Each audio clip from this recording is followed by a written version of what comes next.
साबिक वज़ीर आज़म और पाकिस्तान तहरीक इंसाफ के चेयरमैन इमरान खान ने कहा है कि साबिक army chief general rate Qamar Javed Bajwa ने हमें लाल बत्ती के पीछे लगा रखा था कि वो इलेक्शन करवाएंगे। निजी टीवी को इंटरव्यू में इमरान खान का कहना था कि सुप्रीम कोर्ट के फैसले पर हुकूमत अमल नहीं करती तो मैं सड़कों पर निकलूंगा। ये पूरी तरह सुप्रीम कोर्ट की तकसीम की कोशिश कर रहे हैं। जुडिशरी पर नमक फेंका जा रहा है ताकि कहीं एक न हो जाए।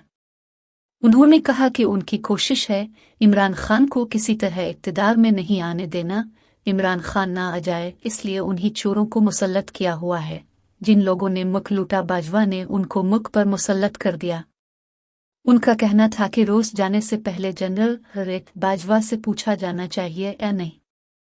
उसने कहा जरूर जाना चाहिए। फिर बाद में रूस की मजम्मत काफ बाजवा अपनी तौसी के लिए अमरीकियों से लॉबिंग कर रहे थे।